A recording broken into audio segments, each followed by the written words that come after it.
Yo, testing 1 3. Let's see. I should turn this down for the most part. Yeah, probably can't leave it there for no. Oh, there. Well, that being said, welcome, gentle people. Sanjay Uchiha here. Welcome back to the channel. It's the end of October, and boy, counting down the year, counting down. You know, as much as I'm counting down the year with all these streams, like I'm just really looking forward to having our annual like 4 or 5 hour stream for December. I mean, we've done it what, twice now, and you know, like as long as it is, it's always a good vibe with that. Shout out to everyone that's watching the stream now. I don't think there's much persons here right now anyway, but for the person that'll be watching this after the fact, shout out to you guys. Of course, be sure to leave a like, rate, comment, subscribe, and yeah. Wait, bio, what's up, man? Up and running, up and gunning. So yeah, man, October, it's been a very eventful month if I do say so myself. I mean, but the fact that I've finally made the efforts to start doing quote unquote consistent content again. Been kind of just doing Boruto reaction review streams and the end of month subscriber streams for like most of the year up until September, but with everything that was dropped in October this past month, like I had to have to kind of come back and start again. I think the only thing missing is just to definitely be doing some more Boruto discussions again. So that's I think that's the main thing that's missing right now, but we'll get into it for November definitely. So yeah, but I'm here, man. Like October come and gone, ready for November. As I said, just looking forward to that long stream for December. Hopefully the guys are available. Like Mello, the Cloud Ninja podcast guys, Kyle from Bari Studios, Patrick, etc., the whole works. And whoever else wants to join, really and truly, because that stream is usually a subscriber stream as well. So yeah, so that's the thing. But anyway, as you can tell by the title, guys, I mean, we have some interesting things to discuss for the subscriber stream. I mean, between Dragon Ball Daima, Sparking Zero, Boruto naturally, and I mean, Bleach isn't in the title, but it's part of the plus more, right? So yeah, so I mean, I don't even know where to start. Maybe with Daima. Because I know even if you're not a big Dragon Ball fan, you might have heard of Daima dropping and the concerns that persons, they were cautiously optimistic, or just cautious overall when it comes on to Daima dropping. Personally, I've been enjoying Daima. In my last reaction review video, I was talking about the fact that my concern, not necessarily for the series, but for the fans, like that kind of specific type of Dragon Ball fan, because not all Dragon Ball fans are equal across the board in terms of what they like about the show, right? Some persons, like myself, we started with the Dragon Ball Z. That's a cliche thing when it comes on. So I think a lot of persons here in the West, you start with Dragon Ball Z. Probably no fault of your own, because Toonami comes in, and then after a while, they start marketing OG Dragon Ball, and then it's like, okay, we had this show before, but it's actually still one thing, because manga-wise, there's no distinction. Like when you have Naruto Shippuden, but the manga wise it's just Naruto. So I had the concern that those type of fans, yeah, I watched the original Dragon Ball, but I didn't start with it, so that's the point I'm making. So my concern was that for those type of Dragon Ball fans who wanted like the action, the world ending stakes, that aren't really used to the OG genuine essence of what Toriyama put into Dragon Ball, that kind of adventure, crude humor. You had the fighting, of course, after a while, but it was kind of that balance between everything, and that eventual escalation where Dragon Ball started from peel off arc all the way up until the 23rd Tenkaichi Budokai. So, I think a lot of fans aren't used to that, and probably when it comes on to Daima right now, they'll probably say it's okay, but it hasn't really grabbed them. That's just my concern. Not that I've been hearing that, but that's my prediction in terms of what I think a lot of the fan base might be experiencing mentally. And there's a little stakes to begin with because everyone can just be wished back. There's not really much stakes, right? Right, no. So yeah, that's another thing too. And I will say, between Toriyama's modern art style and the fact that they've been turned into kids, that is a turn off. Oh, and just to be clear, I'm not talking about me. It's whatever to me. I don't mind it. But I think for like the general Dragon Ball fan that I'm trying to, describe here, who wants that a certain type of Dragon Ball, they'll probably be like, the kid aesthetic kinda, it's not really grabbing them. That's what I think. Wait, the Arashikage? Well, go on. Welcome to the stream, guys. Yeah, so that's the thing. I think the whole aesthetic of them being turned to kids might not be like it might not be so appealing to them, but they'll watch to see where it goes, Me on the other hand, like, I've been enjoying it, if for no other reason than like the production value compared to what we got with Super. Like, what we're getting now, the time and effort that they've put into the series, I think that's what we should have gotten with Super at the start. Because of course Super got better, like visually speaking, OST use and all of that jazz and blues, like as we headed into like the Goku Black arc and the Tournament of Power. But like at the start, not so much. Daima feels like an entirely different beast, and it definitely has like immersed me into the experience, like, of course, again, nothing world shattering has happened so far, but it just feels very immersive to me, and it feels like, we're building towards something. Super, on the other hand, is like, I was excited about it when it started, like when I heard about it. But the big thing with Super is the fact that they recap the movies. So while at the time I was interested to see like the changes they would make compared to the movies because they had the extended runtime, but other than that, I'm more excited about what we've been getting with Daima. If you're comparing apples to apples, like the first 3 episodes to the first 3 episodes of DVD versus DBS, I think Daima is definitely doing a better job so far. I mean, between the lore and all the expansion, possible retcons, fusion, whatever, Futara, whatever. It's literally whatever. But yeah, I think Daima, like, it's doing its thing. It's doing its thing, and I'm looking forward to seeing where it goes. I don't know I don't think there's been any official word in terms of episode count. So yeah, I'm just tired of Goku and Vegeta doing everything together. Daima is a little bit of a breath of fresh air. Break them up for a bit. Yeah, I thought that was cool too. The fact that Goku went first, and then Vegeta will eventually join later. So there's that, and it's a very unlikely pairing, like Goku and Supreme Kai.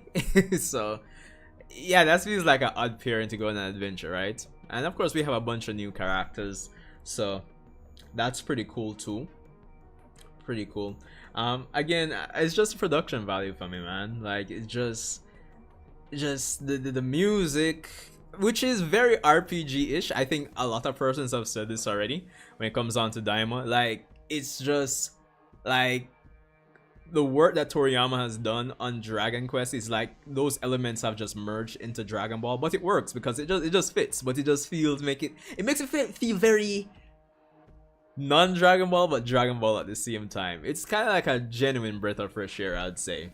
So yeah, the lore is pretty good, man. The lore is pretty good, and I think this is a good indication of how Dragon Ball as a product should be handled, because like going forward at least, because Super, let's be honest, like beyond the surface, beyond the superficial stuff, like yo, Super was hype. It was hype, epic. You know, Terminator Power, Ultra Instinct, Jiren, Goku Black, all these new characters, all these ever-changing hair colors, and all of all of that.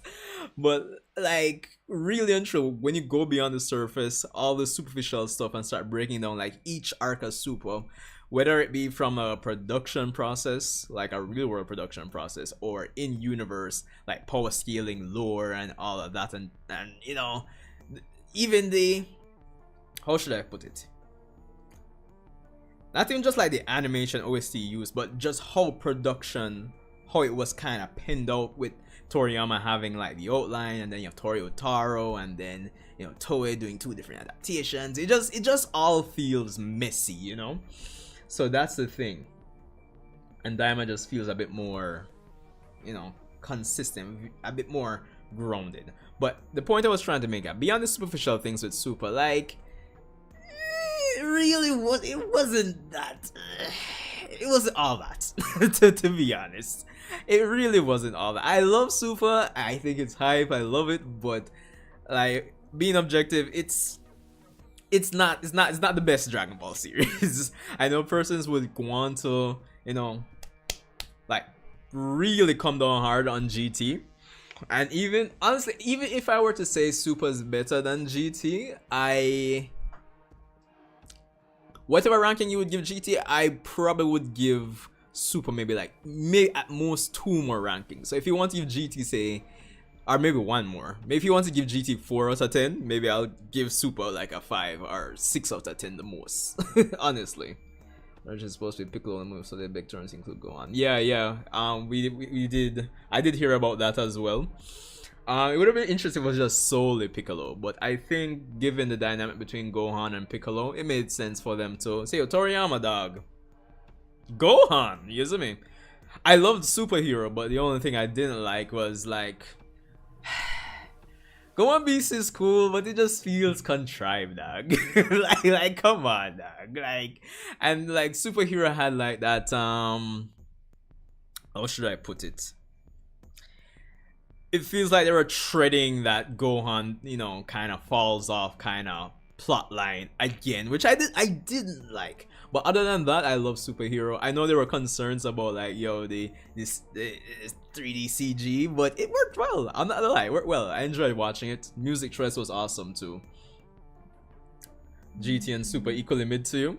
Yeah, I can't disagree with you, honestly. Piccolo deserved the W. I like Gohan, but he was just shoved in, and you can tell. Yeah, true. I think they could have done more with Gohan, honestly, because I am honestly tired of like them treading that line of, oh, Gohan doesn't like fell off, doesn't train, and then like, oh, come back in giving some assful type of power of, oh, I just need to get mad, you know, type of thing, which is crazy to me. Granted, I know if you want to include like things from the manga, in terms of the fact that he was training here and there, and so it doesn't seem too much of an asshole in terms of his jumping power to be comparable to Ultra Instinct now, which is crazy. Which, you know, that's the point I was making. In terms of the whole production of Super, it just seems messy. So I'm kind of hoping going forward, the fact that they haven't brought back the Super anime, I am hoping that like, yeah, like, okay, let's just kind of pave the future of this a bit more concretely. Like a bit more, like, let's not make it all over the place, you know. So that's the thing. Like, he ain't in Daima. This is Toriyama's payback. probably. I mean, you know, I was watching this YouTuber. I subscribed to him relatively recently. I think it's the Casual Anime Guy Explains. Let me see if I can just bring up the channel here, if I can find it. Hold on, I'm gonna just bring this over here. I can definitely check. He does awesome content, I'm not gonna lie. Casual Anime Guy Explains. Yeah, this guy here, he does awesome content, I'm not gonna lie, man. You guys should definitely subscribe to him. So in terms of, I think the video that kind of gave me the idea that he had was, apart from, Ultra Instinct quote unquote being non-canon, technically speaking. I think it was that video. So basically, you know, we're kind of like in this era when it comes on to like Boruto and Dragon Ball, where there's this super mystical, legendary, Ultra 65.0 hidden outline of the original stories when it comes on to Boruto and Super locked up in Toriyama and Kishimoto's basement or so. Like, basically, in that outline, based on his video here, it kind of started having me think like, yo, there's this outline where, you know, certain plot beats just never happened and all of that. Granted, that was already confirmed from interviews where, for example, like in the Goku Black arc, Vegito wasn't supposed to, he's not there in the original outline. It was just supposed to be Goku and Vegeta beating Zamasu, fuse Zamasu. So yeah, so it's just like the whole production process is just becomes messy with all the, to keep it simple, too many chefs in the kitchen. That's the problem with Super. But this isn't about Super right now, right? But I just had to point it out. That's what it comes down to with Super. Too many chefs in the kitchen. But anyway, back to Daima, man. So we're three episodes in, right? We're heading to episode 4 for tomorrow. So yeah, I'm looking forward to seeing where it goes. I think things look really good so far, and as I was saying before I kind of strayed into the Super here, I'm hoping they use Daima as an example, right, to kind of pave the way to how to approach like Dragon Ball productions like going forward, because like comparing Super to Daima again there, like if Daima looked this good, like, you know, can you imagine if they had put this love and support, at least in terms of the aesthetics, production process into Super, it would have been awesome, man. They just gotta let them cook. Yeah, true. I mean, I'm not saying like when it comes on to, even though there are too many chefs in the kitchen, when it comes on to the Dragon Ball side, Naruto / Boruto side, it's bad and not so bad because it's what Kishimoto, Ikimoto, and I know there's a million and one changes that Ikimoto's been making, which we'll talk about, but I don't think it's as bad when it comes on to the Boruto side of things. But Dragon Ball wise, yeah, it's too many chefs in the kitchen, if you ask me. So I'm hoping going forward when Super comes back, whether it be seasonal, and I think with how Daima's looking so far, I don't know how to. I think people generally have gotten a good reception from the masses so far. But anyway, in terms of how the aesthetics are and probably just the OST usage and everything, I'm hoping Super, you know, kind of adopts that whole production process going forward. Let's not rush it. Let's not, you know, jump into another, you know, crazy harsh production cycle for the animators and the studio when Super comes back. We can take our time. I know fans, we as fans can be impatient sometimes, but I think Daima's just proving our reinforcement. Like, yo, we don't have to do this whole long running weekly thing anymore. At least even if it's weekly, let's put some nice, you know, prep work into the production before getting into it. Yeah, that's true. You see, that's the thing, and I think we've all been hearing about that in terms of Daima having a lot of Toriyama involvement, like really a lot, like more so than Super, and I think it shows so far. Honestly, like I think what needed to have happened in a lot of previous cases, especially when it comes down to Super and all of that, like if they had just taken their time, or even some things that they got from Toriyama in terms of the outline, they should have like a continuity specialist or something where it comes in, it's like, yo, like say writer A at Toei is like, yo, that we want to do this time loop thing for the Dragon Ball Super anime with Goku Black and all of that, and then this man comes in but dog, like that's not how time travel works in Dragon Ball. Here it's in manga chapter, you know, XYZ, that, you know, it kind of creates branching timelines, so we don't really need to do a time loop, you know, because stuff like that. So sometimes it just seemed like it was just on the fly when it came on to Super. But anyway, the point is 3 episodes in, I'm loving Daima, looking much better than Super, enjoying it more than Super so far. Thanks to its production process compared to to Super's messy production process from original outline, Toyotaro, Toei, all of that jazz and blues. So yeah, Daima looking good. But in terms of expectations, now going forward for episode 4 and beyond, I know, some persons are already talking about like, yo, maybe they'll get like some unique demon realm transformation. Oh, maybe they'll achieve some Super Saiyan 4S thing, or how is it going to fit into the timeline because they've never referenced it before? Will they reference it in the future? I know they've made mention of the fact that Daima and those characters will make a reappearance in future Dragon Ball Super based projects. So it's anyone's guess how they're going to like pull off like fitting everything in, because I'm not gonna lie, I don't know what it is. I don't know how next year 2025 2026 is gonna go, but I don't know, man. I think we need to go past the end of Z. It's kind of comical when you think about the original manga ending, where it's like quote unquote 10 years a piece, and now we have Super and Daima in between those 10 years. And because of that, I know persons are saying that they'll have to retcon the end of Z. I don't know what they're going to do, but they need to move past it. I think the silver lining with all these projects that go contrary to the whole 10 years a piece is that they have a nice foundation to explore beyond the 10-year time skip. So that's the good part about it. A brand new series after the end of Z. I mean, so do you think that they should just say eventually end Super and then rebrand to something else? I don't know, Dragon Ball Hyper? Or what? Let me know.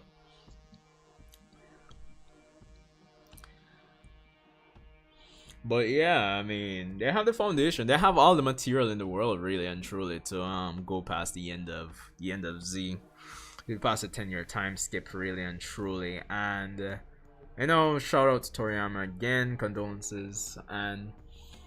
But with all the Dragon Ball media out there, they could literally do anything, really and truly. I mean, between if they want to do some weird thing where they include heroes, or make GT quote unquote canon, or if you still want to have that non-canon versus canon debates, it could go anywhere, really and truly.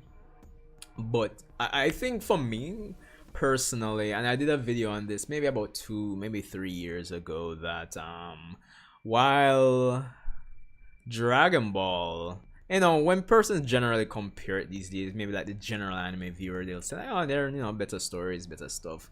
I always thought that Dragon Ball can evolve in terms of, not that the story doesn't have nuance and depth, but they could explore some interesting story arcs as the story continues indefinitely, because let's be honest, it's a money-making thing at the end of the day, and Dragon Ball is not going anywhere for now. It's kind of sad that he passed just so he started to treat people as his favorite. Yeah, it's crazy, right?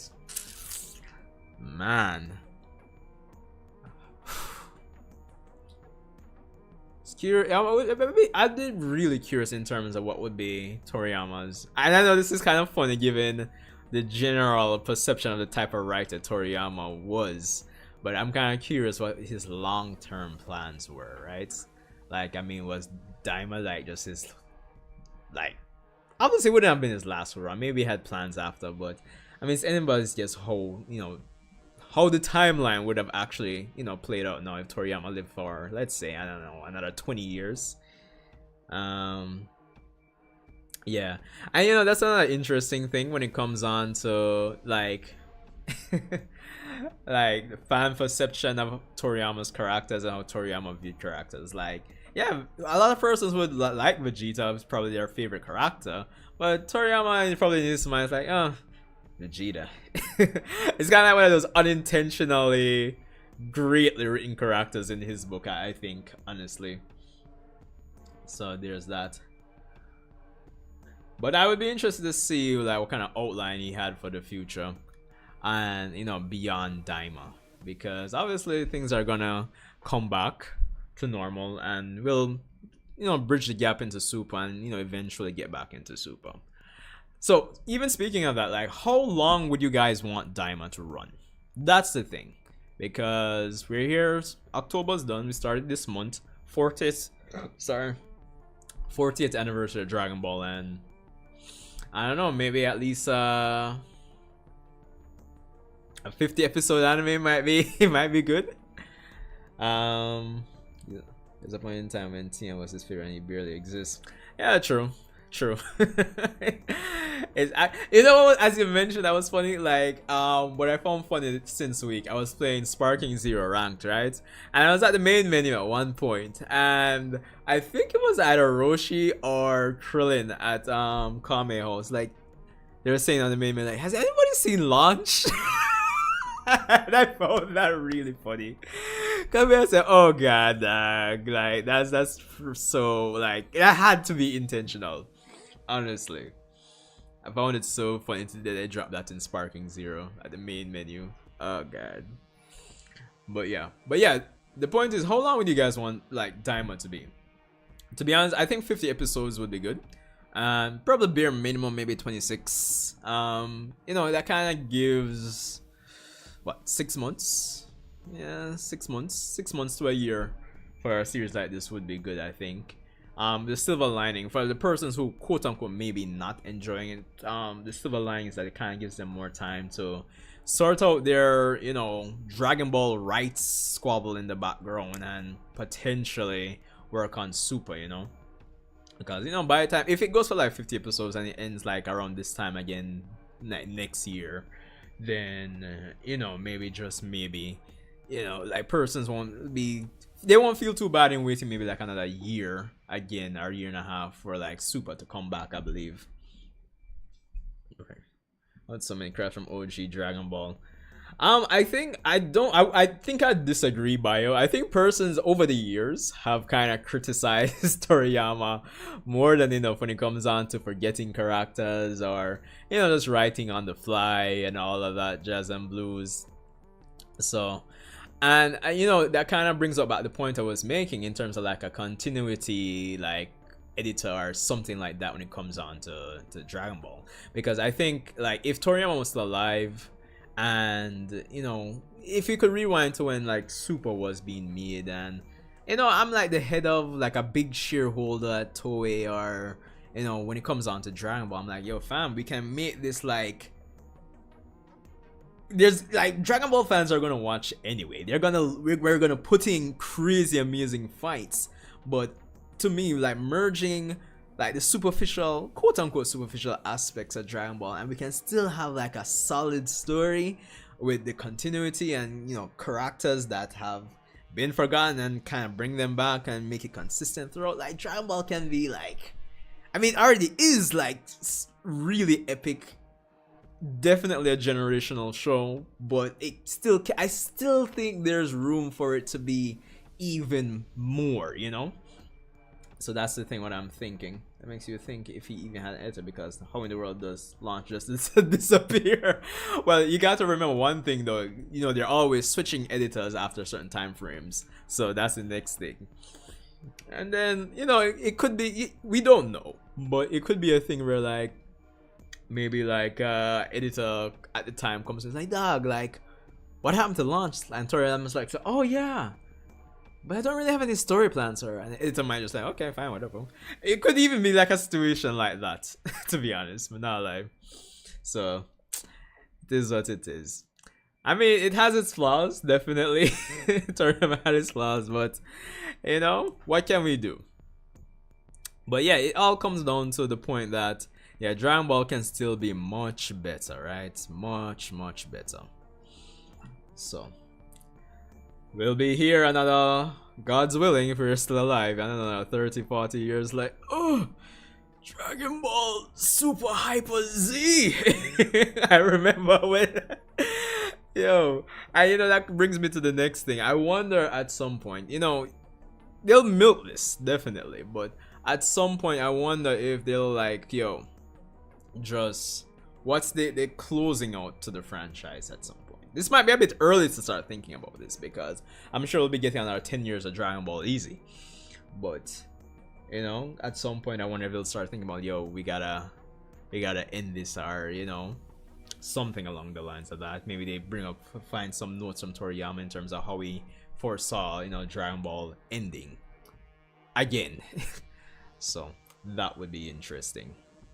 But for the future Daima, I think 26 episodes would be good. We're building in terms of the lore.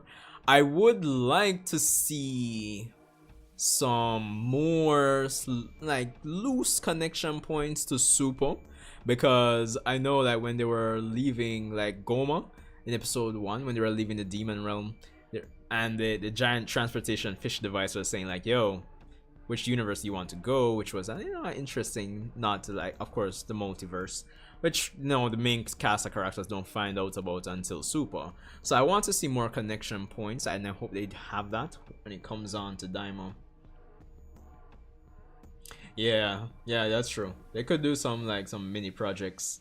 Because, when I heard they did like the whole Dragon Ball room, I was like, okay, cool. And they even had the Yamcha manga, which was, that was actually cool, but not lie. And I'm like, yo, we can get a bunch of Dragon Ball projects, So, yeah, but it is what it is. We'll definitely see how it goes for the future. But yeah, some more connection points to Super would be good. And kind of setting up for the characters to eventually come back. Probably like maybe an arc after the superhero arc in the manga could have some connections to what they're doing in Daima, based on how Daima ends. So I think that would be nice. But we'll see how that goes. Now moving on from Daima for a bit. Boruto. So I'm not gonna lie, the last chapter, like most of the other chapters, have been pretty solid, right? And it does seem, between us eventually moving into the Sand Village, I'm hoping we get to leave Konoha, because jeez, peace. I like Konoha, fam, but come on. We're dealing with world-ending stakes here. I think it's only right that we move past Konoha and make this more dynamic. You apologize to Kawaki yet? I have not apologized to Kawaki yet. Let's see the man get those quote-unquote limiters removed, because I'm not gonna lie, the last character that we got their limiters removed, it's still not looking good for him. So let's wait. Let's not jump the gun, bio. So but yeah, so it does seem like we're going to be going into a training arc, I would hope, as well as going outside the leaf. Of course, we ended the last chapter with Boruto telling Kawaki that, yo, while Amado has kind of raised your defensive and regenerative abilities, like basically to the max or above the limit, your offensive abilities have been, well, let me just kind of find it here. Come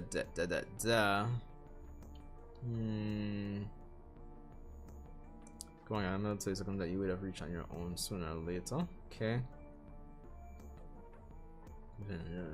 Okay, so his defense and regenerative are above maximum levels, but yeah, his offensive have limiters on them. So yeah, between that, I wouldn't be surprised if Boruto does go to characters like, say, Sumire, or, well, definitely Sarada, Mitsuki at some point with this upcoming set of chapters, to say, hey fams, I'm gonna need all the help I can get, so this is your potential futures and what you'd learn in these potential futures.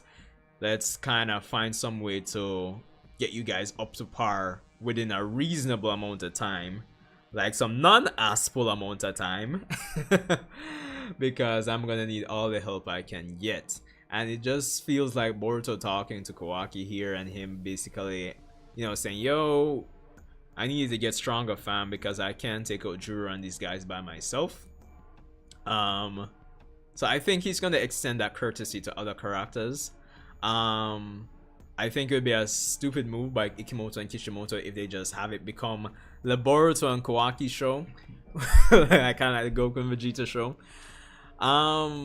But I'm really curious to see how he's going to, like, even for the future of like Sarah and these other characters, I'm hoping that, hey, because alright, I'm thinking about it like this, right? in most futures that Kashin Koji sees, the god tree does sprout, the planet is basically destroyed, etc., etc. So the limitation in my head is that in all possible futures he sees, all these characters have maybe live up until, I don't know, another 3-4 years, maybe max, So that's the thing. Even though you can see all these possible futures, if in most of those futures the god tree sprouts within, say, just for argument's sake, 4 years, like, they'll still have to pull some kind of amazing, fantastical new ways for these characters to level up in a reasonable amount of time so that they can be of help to Kawaki and Boruto. So that's the thing. That is the thing. Granted, the future is always changing. The future has already changed. So who knows? Maybe that quote unquote maybe 3 to 4 years of potential life of Earth left maybe has been extended, and maybe those characters have learned new things. So yeah, that's another thing to consider as well. But I know this is like the Naruto verse, so you don't have to be the strongest. You could have a hacks move, which I'm kind of hoping Sarada does have. But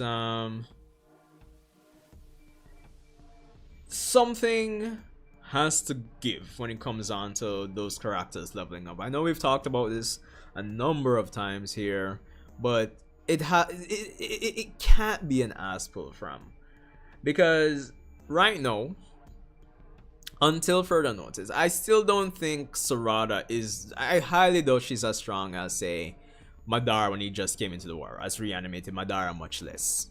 Some persons may agree with me may disagree with me based on the fact that, oh, she was able to, dodge Shidari and, tag him with like a Shidori and all of that. But that's still not enough for me. So she still has a number of tiers to climb up, if you ask me. Boruto right now is so far above everybody else, it's not even funny, fam. I mean, definitely he's stronger than Naruto and Sasuke. so the other characters have quite a bit. I mean, Kawaki with limiters removed definitely will, reasonably get up there in a decent amount of time without it being an ass pull. So yeah, but everybody else, it's kind of iffy. Mitsuki is not so bad. I can definitely see Boruto going to Kashin Koji, seeing Mitsuki's future, and then him getting some nice upgrades within a reasonable amount of time. I mean, it always felt like Sage Mode and those type of transformations in Naruto didn't really get as much love, and there was still potential for characters that use Sage Mode to kind of really progress much further. So I would be more than willing to accept the possibility of those type of characters getting that much stronger within a reasonable amount of time. But it's like everybody else is just, what are they gonna do, fam? So there's definitely that to look forward to.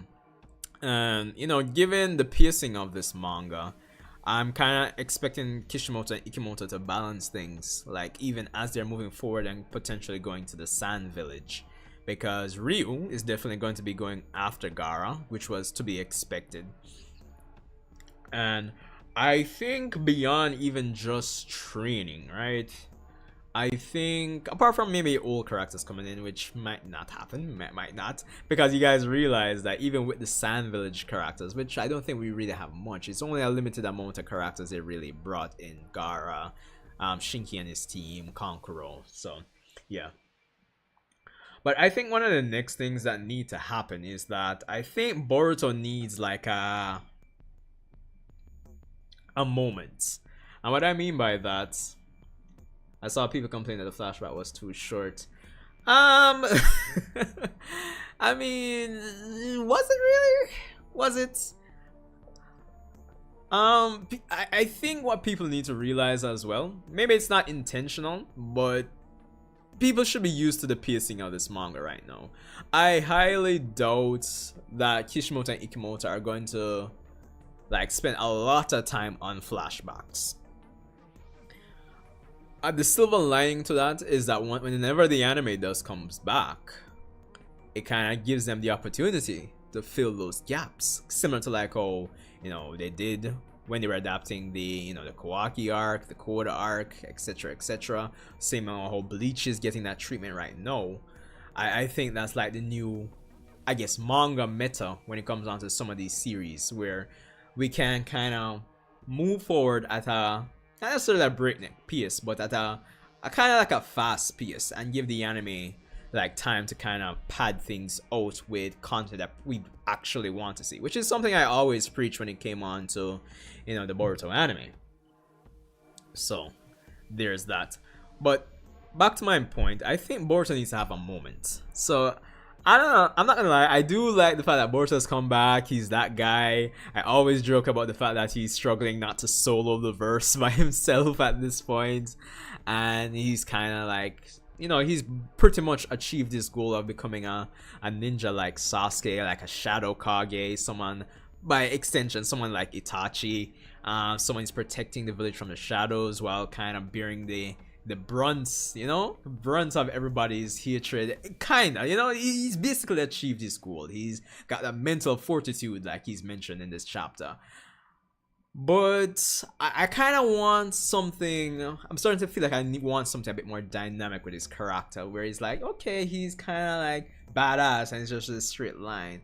I want a moment of self-doubt, of kind of questioning himself, kind of like almost, I don't want to say to the point like a Ichigo breakdown moment, like, oh shit, but you know, something to kind of make him feel a bit more dynamic. Because at some point it kind of feels like, okay, Boruto wasn't bad pre-time skip, but like Boruto A, yeah, they're just writing badass once it once the time skip comes.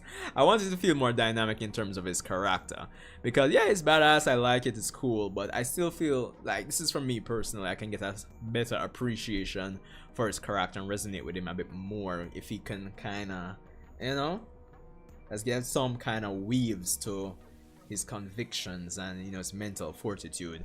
I think that would be interesting to see. That Yamamoto episode is still the best animated fight. Pero in the mud. True. I'm not like these recent episodes with Ichigo and Uryu. That recent fight, that wasn't bad either.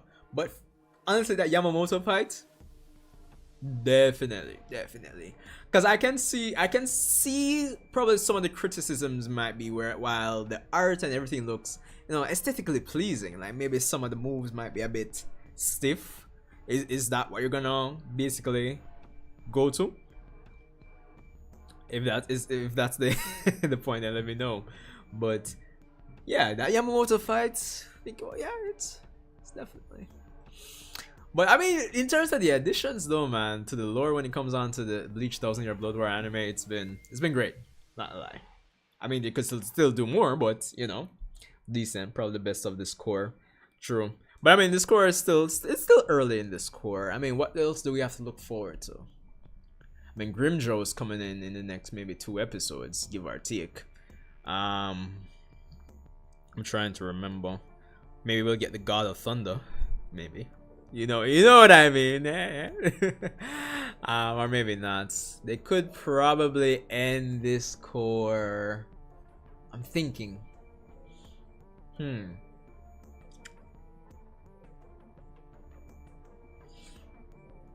I think they'll want to say stuff like Kenpachi's Bankai and those stuff for the final core. I'm thinking like a good stopping point for this part.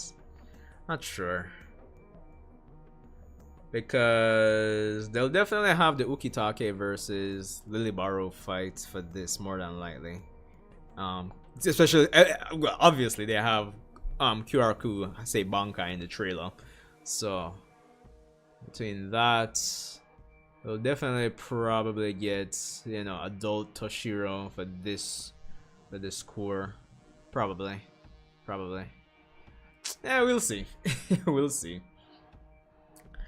But yeah, back to Boruto though. So yeah, I'm hoping we get some moment like that, just to add some dynamic, you know, some dynamic flair to his character, like something to, you know, he's kind of like on one line right now, kind of just I want a little, so you get it. And of course, there is the whole thing with Momoshiki and the fact that he hasn't made an appearance, hasn't said anything in the last 3 years. Now, the Arashikage during the reaction review for this chapter was saying that, yo, merging, in terms of his theory. And, you know, a few days after that, it kind of came to mind that, you know, back pre-time skip, I think it was chapter maybe 75, where we had, let me just I'll have to search this up, Boruto chapter 75, when it seemed like Boruto and Momoshiki's minds were kind of merging, or they were overlapping or something, so Boruto could actually see the visions of the future that Momoshiki had. And that kind of ultimately does. Would that mean that Momoshiki has prescience as well? But anyway, let me kind of see if I can find it. Blah blah blah.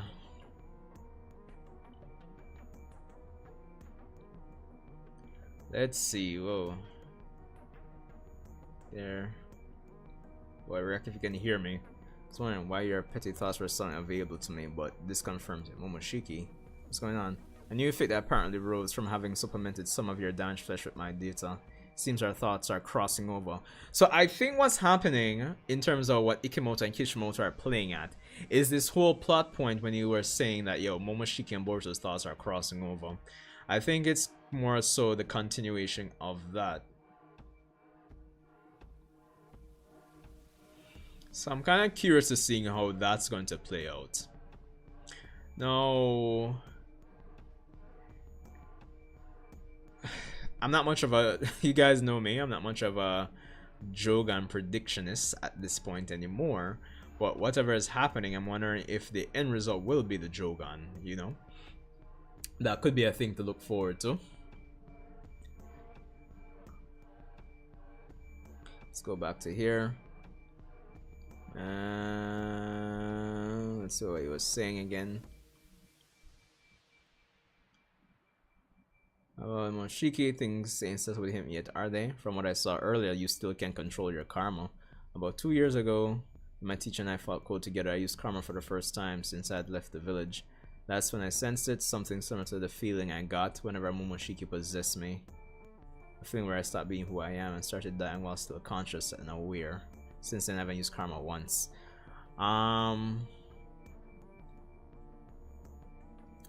Yeah, so I'm kind of curious. You know, what's always funny to me when it comes on to like the Boruto manga and it comes on to karma, white karma, and all of this thing, it always feels like we're getting answers, but there's always some nuance, details, just nuance, functioning of it that we just don't get. It's like, when are we going to fully understand this thing, right? And then it doesn't help that when it comes on to the Otsutsuki and their experience right now, when it comes on to Boruto, because Boruto might be one of the first persons who had an Otsutsuki use their remaining data to finish the karma until we hear otherwise. And so in terms of the long-term effects, it's anybody's guess. It's really and truly anybody's guess, because even based on how Momoshiki talks back in pre-time skip in terms of whole mind crossover, it's like, yo, it's a new effect apparently arose, so it's not something even he expected. So like in terms of the effects of this thing long term, it's gonna be anybody's guess, which is interesting. I feel similarly to how, like, you know, the 10 seals has evolved in a new way thanks to white karma and Quote's chakra. So yeah, that's definitely definitely something. But it would also be interesting if Momoshiki, if Boruto was forced into a situation where he had to, you know, activate karma. I think that they're probably setting up for that. That might be the easy guess. And then, yo, I've said it, you guys have said it, I think everybody's saying, if Momoshiki takes over this man's body at this point, I don't know, man. I don't think even Jura can stop him, you know? So there's definitely that. Oh my god, because I mean, Boruto is so powerful right now.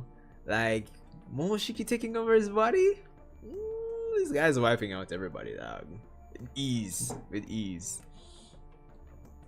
So there's definitely that. Um, but I'm also curious what Amado is going to do going forward. I like how, as per usual, they're setting up these different, subgroups of characters to like be on the move, be proactive within the story. So it kind of keeps up that pacing that the story's had so far, where it's like all the moving parts don't stop moving. But because of that, based on how they kind of fit things in within each chapter, it's going to be even more frustrating when you're reading and then you see that, oh, to be continued. you know? So there's that. There is definitely that. But why? Again, I guess it's anybody's guess right now. Just to kind of talk about the anime. Just for a little bit, nothing crazy, but I guess anybody's guess when the anime is going to come back. I think my last guess was when 2026, like April, maybe. So yeah, I don't think there's any like major new news on the official Naruto website. Which, I find the official Naruto website kind of funny in the sense that, sometimes you'll see some YouTubers drop some interesting information in terms of their videos and you say, yo, that must be on the official Naruto website. And it's not. So that's interesting. And of course, I know maybe some bits of information probably won't be put out there on the official Naruto website until it's more concrete, but I still just find it ever funny. Ever funny. So there's that.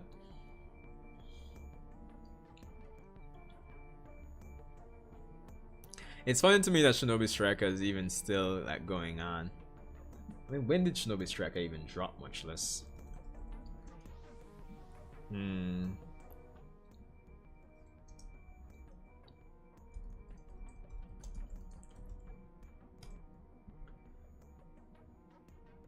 2018. Basically like the Xenoverse of the Xenoverse 2 of Naruto. Just keeps on going, fam. Which is funny. Very funny.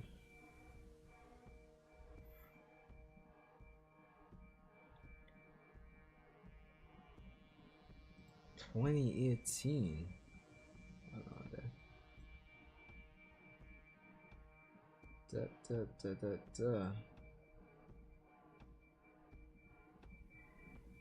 Well, I guess one of the good things to potentially look forward to within the next maybe 5 years, maybe like a new Naruto Boruto game, which I'm predicting from maybe like 2028. You heard it here first. 2028. Because I mean, if like Boruto comes back like say 2026, give it some time to build up. Yeah, I think 2028, and maybe like by that time, I think it might be, if we're still going to continue like new consoles, maybe a new generation, who knows? Maybe in 5 years' time we'll have the PS6, the Xbox Series X. So you never know, or who knows. So yeah, I think 2028 would be a good year for like a brand spanking new, like hopefully like another company or publisher or something takes up the baton and they say, oh yeah, it's time, fam, it's time, we need a new Naruto game. And even speaking of which, I would hope that Sparking Zero gets the same amount of love and support that I see Xenoverse 2 be getting like all these years, fam. Like, I don't think you guys understand. Like, Xenoverse 2 is almost 10 years old, fam. It's almost. I remember when I got Xenoverse 1. This is, I think, in 2015 as well. Because, yeah, we would have gotten Super, Resurrection F, and Xenoverse in the same year. And I think it was just 1 year that Xenoverse lasted, I believe. Let me check that. No, Elemental Xenoverse came out in 2014. Okay, so I'm a bit off on that. But okay, so 2 years. But still, compared to Xenoverse 2, it's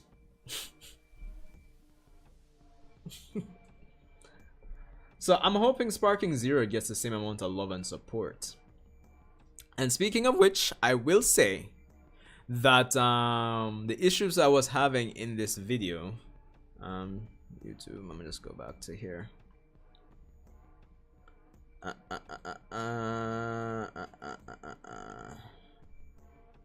Videos.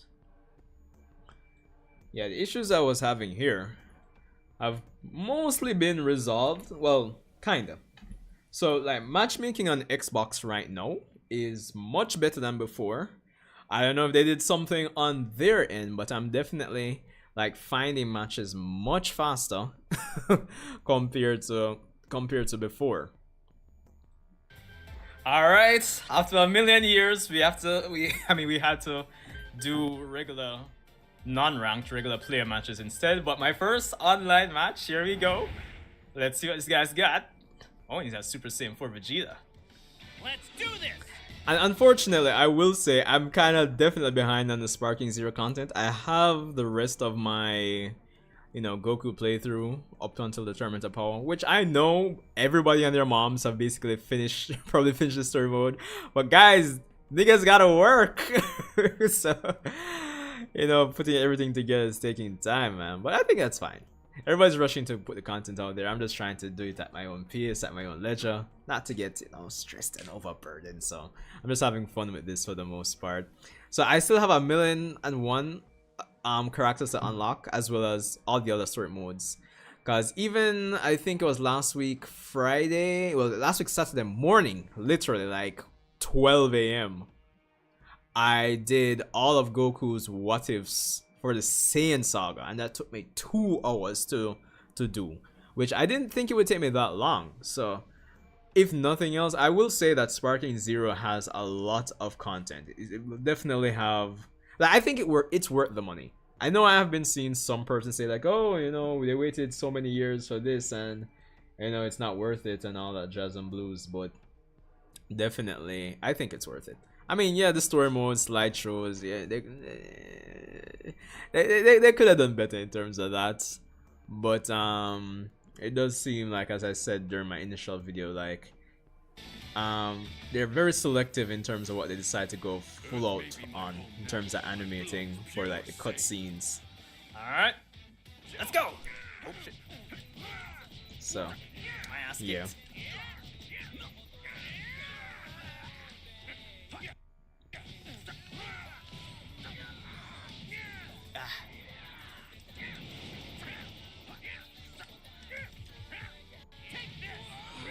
I mean, I'm not really up there in the ranks either right now.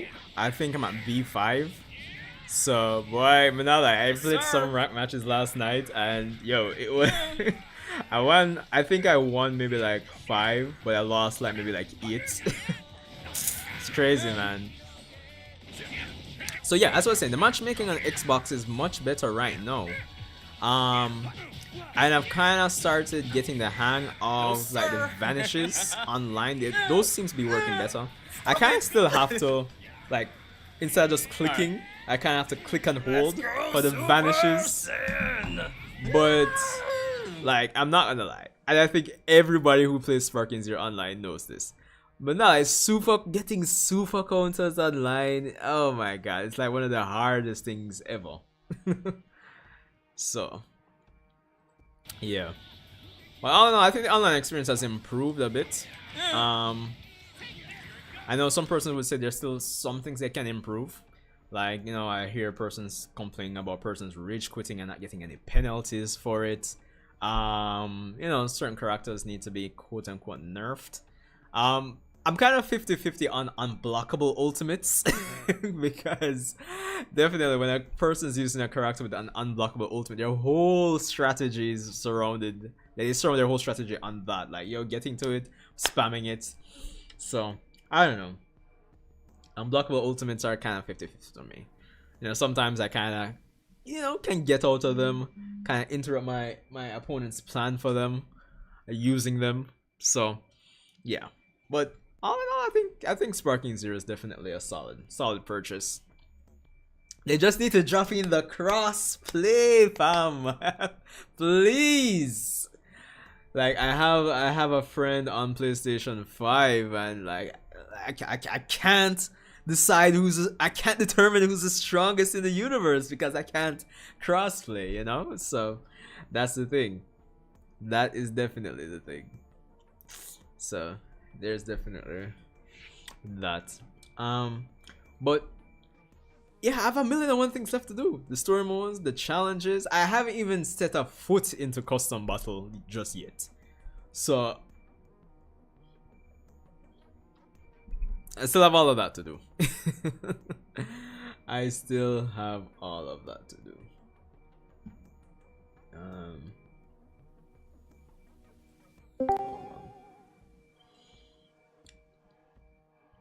Hold on. Can I close this? I can't carry this over.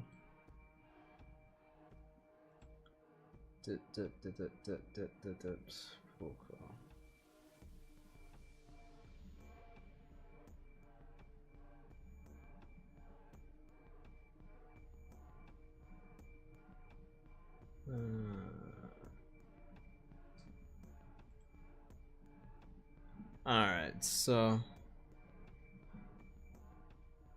you guys know the drill.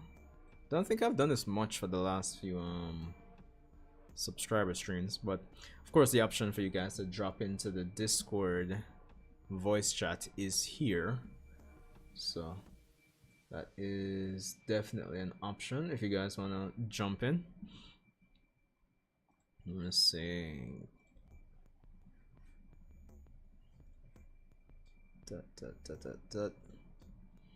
yeah.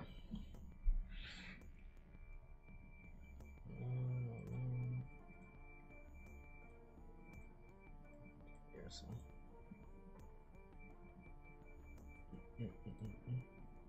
How are we doing on time? Just over. Oh, alright, not bad. We're not making bad time tonight. A little bit after 9.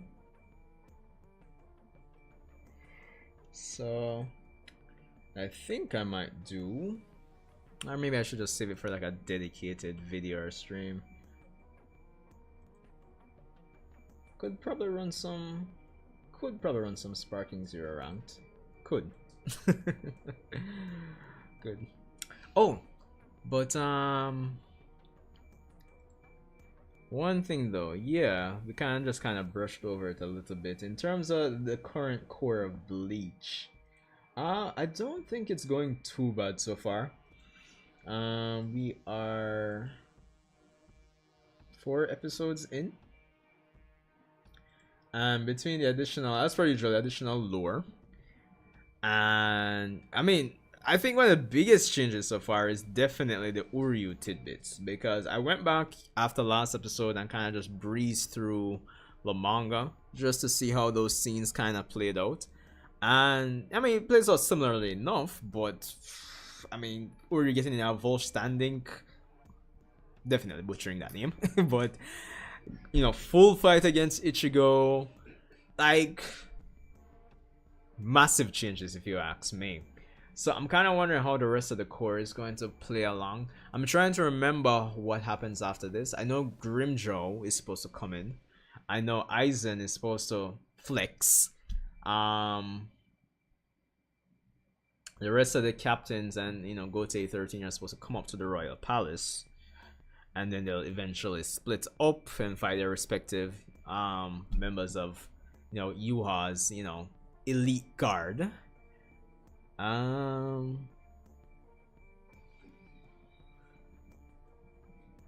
some of the finer details I've definitely forgotten, but yeah, I mean, I think it's going well so far, man.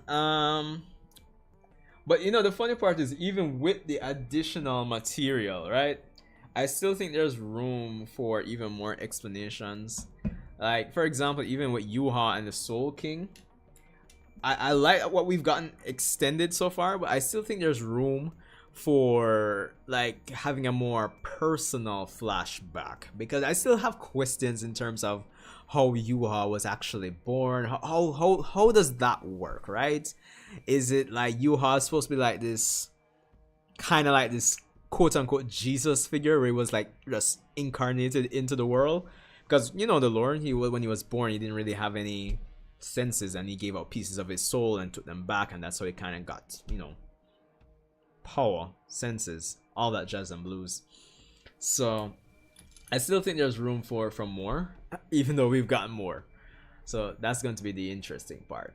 And I'm also wondering at what point, I know somebody was kind of saying that even during the Ukitake flashback for I think it was not this episode, the previous episode, episode 3, where, you know, we had Ukitake talking to Unohana, say, I'll be joining you soon. Some persons kind of took that to say, okay, that's kind of like a Hell arc kind of reference. I'm wondering if at some point Kubo is going to drop like some more kind of sprinkles here and there when it comes on to the Hell arc. And as per usual, when is he going to continue that arc? You know, I would imagine he's doing a bunch of work adding the additional material to the Thousand Year Blood Wars adaptation here. But like at some point, it would be nice if we got like a 1-year break after Core 4, and then we could look forward to like a Bleach Hell arc, you know, anime. Or even 2 years, God's willing.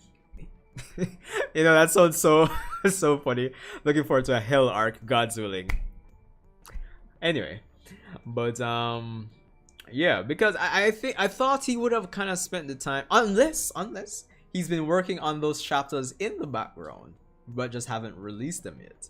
And then, you know, once, you know, Core 4 is over, you can kind of release them in a nice, maybe a monthly format, and then we eventually get a Hell arc anime adaptation. Because let's be honest, the Bleach comeback is real, and it's going to be a while. Similar to that Dragon Ball right now, Bleach fans, there's enough material for Bleach to last a while.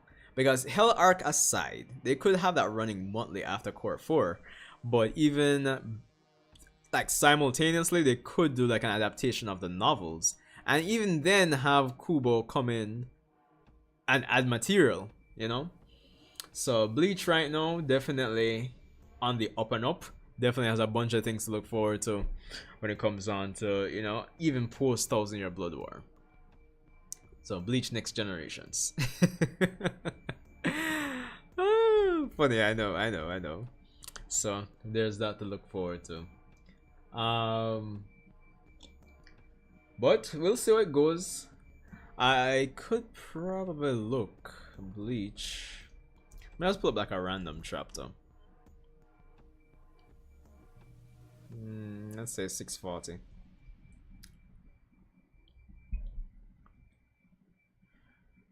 Let's see. Okay, this is the Mayuri fight. Which chapter are they on? No. Pop-ups. I think they're in like the 620s. 628s.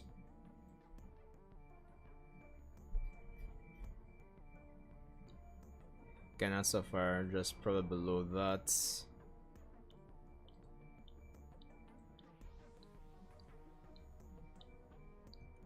Let's try 6, I don't know, 23 or 24. Okay, so we're pretty close to this. This hasn't happened yet, but we are pretty close.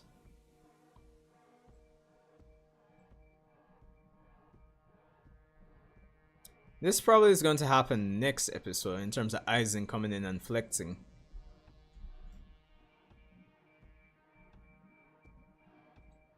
I know persons are looking forward to Grimjow coming in.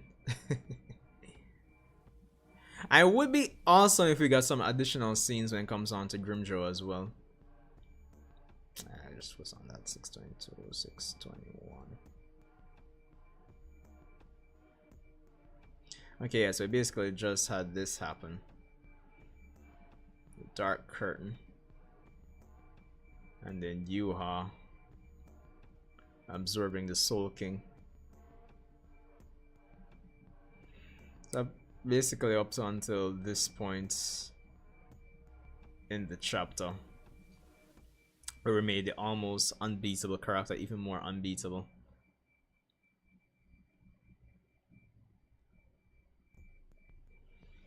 So 621 and we're episode 4, so we have like what?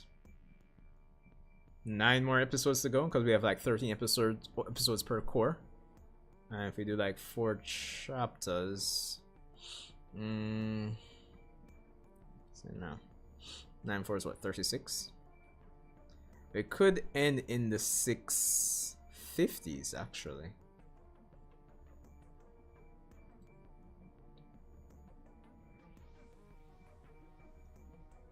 Okay.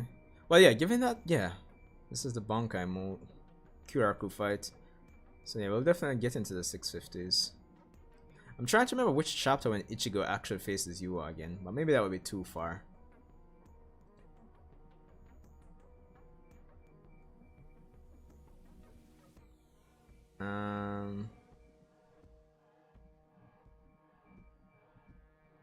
Yeah, probably before this. Maybe after the Kyuraku fight would be a nice place to end it. Maybe. Well, who knows? I guess we'll see. In 9 weeks, give or take.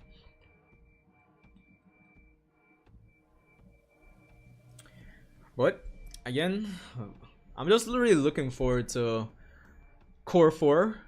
Because, yo... like, watching last episode with Ichigo and Uryu, and I'm saying like, yo, Ichigo could go Bankai na dog. And I say, yo, what? You know, that Bankai moment that's coming up for Core 4, I'm wondering if they'll make a change to it. Because, I mean, yeah, we've said this before, like, for manga readers, like, what they could do is just to maintain the whole Yuha bullshit. They could have that thing happen to Ichigo's Bankai when he activates it, and then after the fact we get like how to put it, like a look into the future that Yuha saw with Ichigo's Bankai being used. So, you know, they could do that, or they could flip the order and do that and then have it be, you know, XYZ after the fact. But I think they should have it be XYZ and then we get a look into the future that, you know, Yuha saw, just to kind of maintain the ridiculousness and the frustration of us the fans. I will never forget reading that chapter for the first time, like, yo, after all this time the man true Bankai, and then shit. So, oh god, that was such a troll move by Kubo, dog. That was, to think that was like, what, 10 years ago? Crazy how time flies. No, not 10 years ago. 8 years ago. Yeah. Crazy how time flies. Why? And then to hear the news that Bleach was going to end in like 5 weeks, similar to like how Naruto did at the time. So, hey, it is what it is, yeah, man. It is what it is. But anyway, over an hour. I am starving, so I will end this subscriber stream here since no one's really here to jump into the Discord call. So yeah, for the persons that'll be watching this once this goes up, shout out to you guys. Of course, as I said, Dragon Ball Daima, awesome. Just check it out. Sparking Zero, definitely worth the money. Buy it. I know if you're a person that's buying it for like maybe online, could probably give that a bit more time for them to work out any kinks. Xbox matchmaking has definitely improved, I'll tell you that much. So there's that. So yeah, Boruto chapter 2 Blue Vortex chapter 16. I am looking forward to them going to the sun. Let's leave Konoha, please. Let's get some, you know, some developments with Boruto. Let's get a little, not full-blown despair, let's get some sadness at least. I know he hasn't smiled much since he got back, but if you guys were watching early in the stream, you know what I mean. I need something to challenge his mental fortitude, you know, and at least start the training for a lot of characters like Sarada, Sumire. Maybe the Inoshika Cho would be a good look. And of course we have all those moving parts in Amato, Kash, and Koji, so let's see what the future has for those characters. Boruto 2 Blue Vortex, definitely. I don't know, man. Like, solid. It's just solid, honestly. So I'm hoping once the anime and manga, well, the anime comes back, like we just no filler, no anime only. If there's gonna be anime only stuff, just the stuff we'd really want to see. So there's that. And of course Bleach. So I mean, quite a bit of stuff to look forward to for November and beyond. As I said, I'm gonna be starting up more of the Boruto discussions again for November, and still have a ton of Sparking Zero content to actually record, edit, and put out stream. So yeah. Anyway, I am starving, so I'm going to end the stream here for now. So I will see you guys in the next one. So I hope you guys have an awesome weekend. It's gonna be another Daima and Bleach, weekend. So look forward to those videos. So rate, comment, subscribe, and I'll see you in the next one.